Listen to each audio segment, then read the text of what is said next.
Assalamualaikum warahmatullahi wabarakatuh. Apa kabar anak-anakku semua? Semoga kalian dalam keadaan yang sehat walafiat dan tetap semangat ya. Bertemu kembali di pembelajaran kimia. Pada pertemuan hari ini kita sudah masuk pada bab baru, yaitu bab 4 tentang ikatan kimia. Namun sebelum pembelajaran dimulai, mari kita buka terlebih dahulu dengan bacaan basmalah bersama-sama. Bismillahirrahmanirrahim. Baik, kita mulai saja. Jadi pertemuan hari ini itu adalah masuk pada bab 4, yaitu dengan tema ikatan kimia. Ya. Kompetensi dasarnya adalah yang pertama, untuk kompetensi pengetahuannya menganalisis proses pembentukan ikatan kimia pada beberapa senyawa dalam kehidupan sehari-hari. Kemudian kompetensi keterampilannya mengintegrasikan proses pembentukan ikatan kimia pada beberapa senyawa dalam kehidupan sehari-hari dengan elektron valensi atom-atom penyusunnya. Nah, untuk pertemuan hari ini materi kita dipersempit bagian dari ikatan kimia, yaitu tentang kestabilan unsur.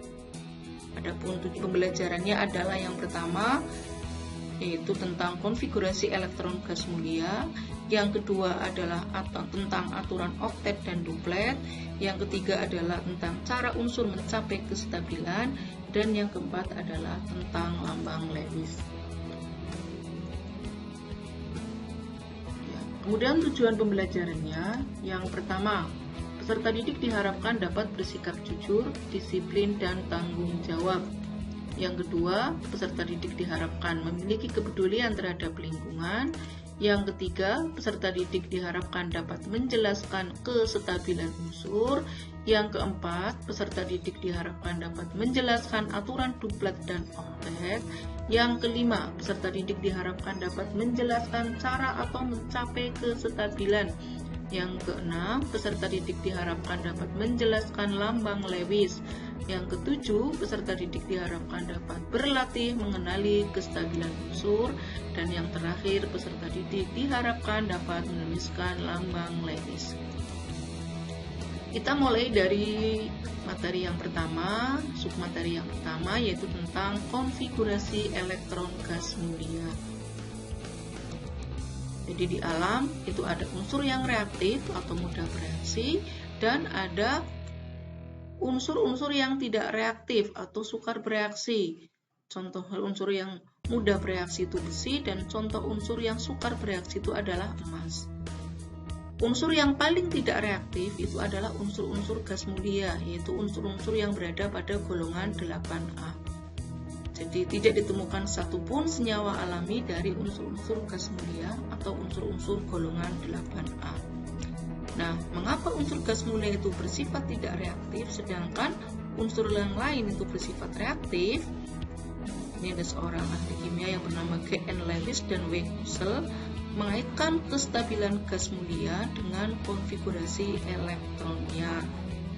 Nah, kenapa gas mulia sukar bereaksi? Karena unsur gas mulia itu bersifat stabil.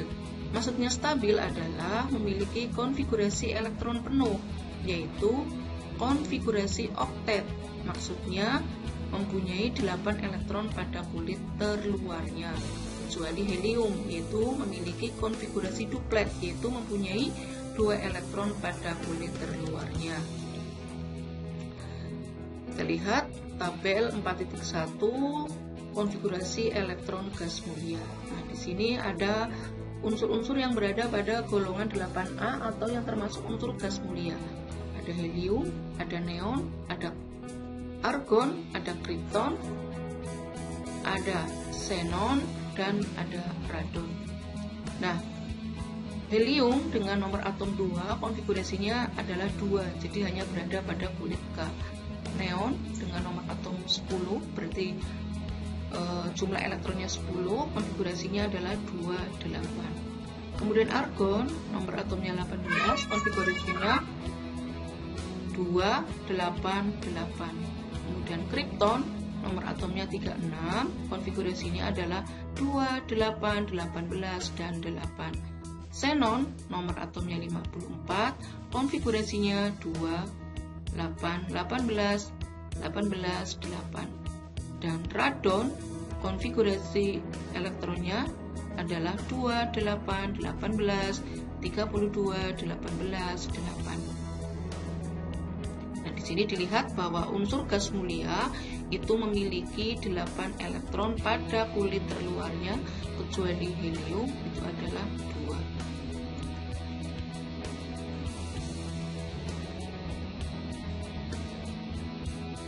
Nah, berdasarkan data tersebut, maka G.N. Lewis dan W. Potle mengemukakan gagasan mengenai ikatan kimia.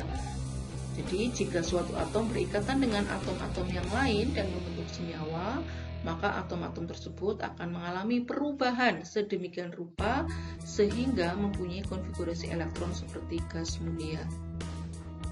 Kita masuk ke poin yang kedua atau materi yang kedua, yaitu tentang aturan oktet dan duplet. Aturan oktet, maksudnya aturan oktet itu apa? Jadi atom-atom cenderung memiliki 8 elektron valensi seperti konfigurasi elektron gas mulia terbuka. Nah, unsur mulia yang memiliki 8 elektron valensi adalah neon, argon, krypton, xenon, dan radon. Nah, unsur-unsur yang memiliki nomor atom besar, maka dia akan berusaha memiliki 8 elektron valensi untuk mencapai kestabilan. Dan yang kedua tentang aturan duplet. Atau maksudnya adalah bahwa atom-atom itu cenderung memiliki 2 elektron valensi seperti konfigurasi elektron gas mulia, yaitu He. Nah, unsur-unsur yang mempunyai nomor atom kecil dalam hal ini hanya H dan Li, hidrogen dan litium, akan berusaha memiliki 2 elektron valensi untuk mencapai kestabilan. Kemudian yang ketiga adalah cara atom mencapai kestabilan. Ada beberapa cara, yaitu ada 3 cara atom mencapai kestabilan. Yang pertama adalah dengan cara melepaskan elektron. Yang kedua dengan cara menangkap elektron. Dan yang ketiga dengan cara menggunakan elektron bersama-sama. Kita bahas satu persatu. Yang pertama adalah dengan cara melepaskan elektron. Ini dilakukan oleh unsur-unsur yang mempunyai elektron valensi kurang dari 4, yaitu unsur-unsur yang berada pada golongan 1A, 2A, dan 3A. Nah, ketika atom itu melepaskan elektron, maka akan membentuk ion positif. Contohnya bisa dilihat di sini pada proses pembentukan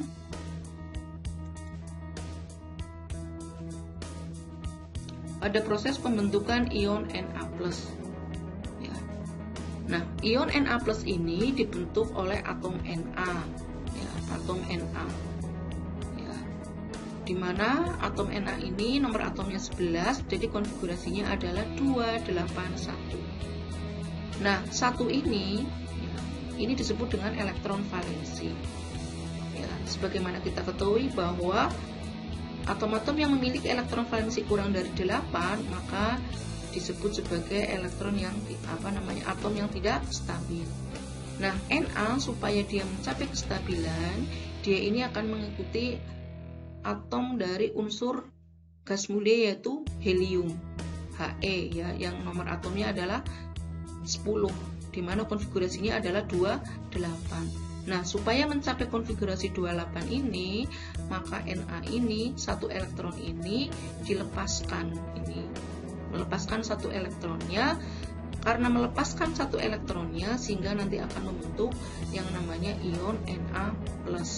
Ya, akan membentuk ion positif dengan satu ionnya. Begitu juga untuk contoh yang kedua, pembentukan ion Mg2+. Mg dengan nomor atom 12, konfigurasinya adalah 282. Nah, di sini elektron valensinya 2. Ini adalah tidak stabil kalau elektron valensinya kurang dari 8. Maka Mg ini supaya stabil dia akan mengikuti konfigurasi gas mulia yaitu helium. Neon yaitu 28. Ya, maka 2 elektron ini dilepaskan. Ini 2+, sehingga membentuk ion Mg2+, membentuk ion positif. satu seperti itu. Nah, ini pembentukan ion positif ya. Jadi dengan melepaskan elektronnya. Jadi reaksinya seperti ini bisa dilihat ya, Na menjadi Na plus 1 elektron. Mg menjadi Mg2 plus 2 elektron. Kemudian selanjutnya adalah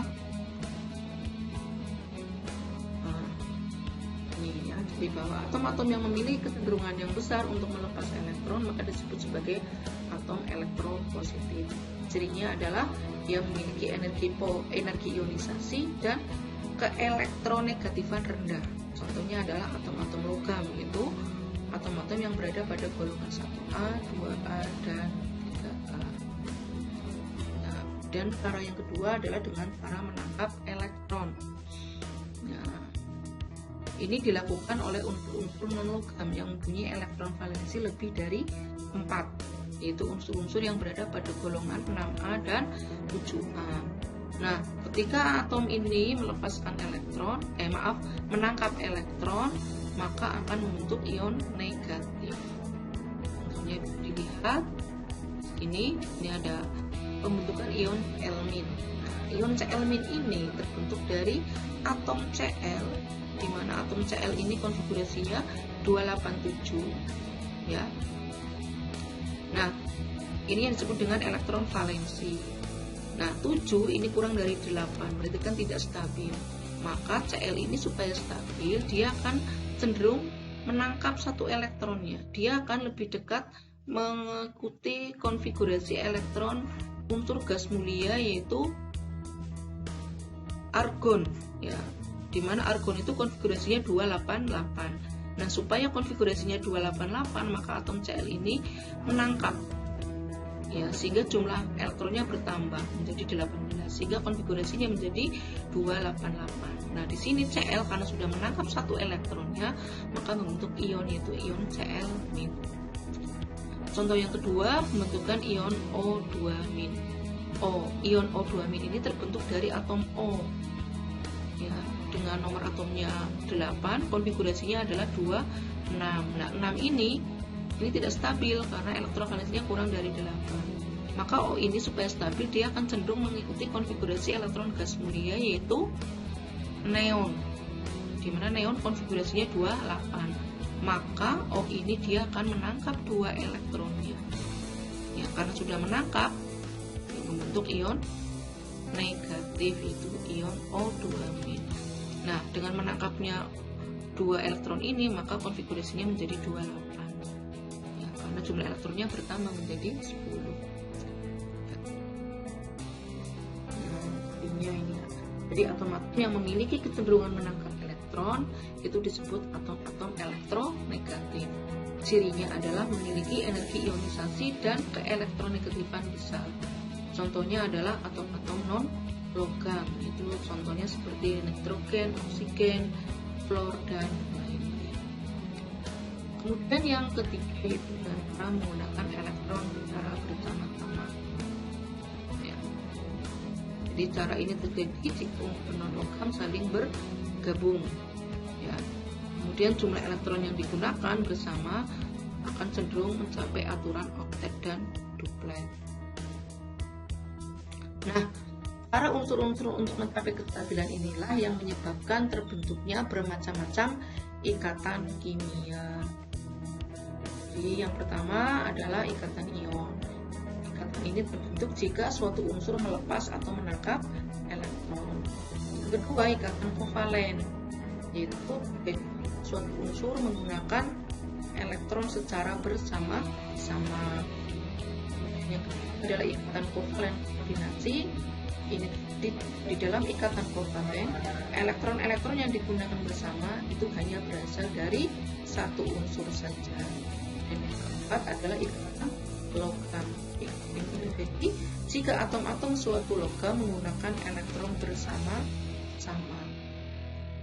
Kemudian yang keempat tentang lambang Lewis. Jadi kata lambang unsur, ya. Jadi dinyatakan dengan lambang unsur disertai dengan jumlah elektron valensi dari unsur tersebut. Digambarkan dengan tanda titik atau tanda silang. hilang. Nah, kita lihat lambang Lewis untuk periode 2 dan 3. Lihat di sini contoh lambang Lewis periode 3 dan 2 ya, untuk golongan 1A sampai untuk golongan 8A. Nah, di sini ada golongan 1A. Di sini elektron valensi golongan 1A kan 1. Maka Li itu litium itu simbolnya Li. Lambang Lewisnya karena elektron valensinya 1, maka dituliskan dengan tanda titik 1. Kemudian berilium Be golongan 2A. Jumlah elektron valensinya 2, maka di sini lambang Lewisnya digambarkan dengan tanda titik sebanyak 2. Golongan 3A, lambang Lewisnya ada 3 titik. Golongan 4A, karena elektron valensinya 4, lambang Lewisnya juga ditandai dengan titik 4. Golongan 5A, elektron valensinya 5, lambang Lewisnya juga 5. 6A, di sini elektron valensinya 6, maka lambang Lewisnya dituliskan dengan tanda titik sebanyak 5. Begitu juga untuk golongan 7 dan golongan 8A. Prinsipnya sama. Nah, kita lihat di sini baik periode 2 maupun periode 3, cara menuliskan lambang Lewis itu ada yang dituliskan secara bersamaan, berpasangan, ada yang dituliskan secara sendiri-sendiri. Ini model penulisan lambang Lewis.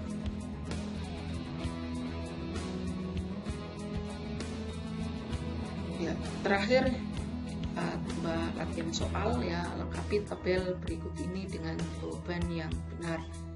Ya, lengkapi tabel ini. Di situ ada kolom nomor unsur, konfigurasi elektron, cara mencapai kestabilan dan ion yang terbentuk. Di sini contohnya ada Li. Li ini nomor atomnya 3, jadi jumlah elektronnya 3. Konfigurasi elektronnya bagaimana? Yaitu 2, 1. Ya, 2, 1. Nah, Li ini dia akan cenderung untuk mencapai kestabilannya adalah dengan cara melepas satu elektronnya. Kenapa? Karena Li ini lebih mengikuti konfigurasi elektron helium, yaitu 2 ya. Jadi dia mengikuti kaidah duplet ya. Jadi mencapai kestabilannya itu dengan mengikuti konfigurasi elektron helium. Ya, maka karena di sini elektron valensinya 1, maka satu elektron ini dilepaskan. Ya, jadi Li itu cara mencapai kestabilannya adalah dengan cara melepas satu elektron. Nah, karena melepas elektron, maka ion yang terbentuk adalah ion positif. Ion positif apa? Ya, Li plus karena yang dilepas 1. Kemudian Mg, tadi juga sudah ada di contoh ya. Mg dengan nomor atom 12, konfigurasinya 282. Nah, 2 ini kan tidak stabil. Nah, Mg supaya stabil dia akan mengikuti konfigurasi elektron gas mulia neon, yaitu 28. Maka 2 ini dilepas elektronnya. Maka Mg cara mencapai kestabilannya adalah dengan melepaskan 2 elektron. Nah, karena melepas, maka ion yang terbentuk adalah Mg2+. Jadi 2 itu menunjukkan jumlah elektron yang dilepas, plus ini menunjukkan karena atom tersebut melepas elektron. Nah, untuk nomor 3, 4, dan 5 silahkan kalian mencoba mengerjakan konfigurasi elektronnya bagaimana sesuai dengan kaidah yang sudah kita pelajari pada pertemuan sebelumnya di bab 3 ya. Kemudian cara mencapai kestabilannya bagaimana, kemudian ion yang terbentuk seperti apa ya. Mungkin itu saja yang dapat disampaikan ya. Semoga apa yang saya sampaikan bisa kalian pahami ya, bisa mengerjakan soal dan bisa memahami apa yang kita sampaikan. Itu saja, kita tutup dengan bacaan Alhamdulillahirobbilalamin. Terima kasih. Billahi taufiq wal hidayah. Assalamualaikum warahmatullahi wabarakatuh.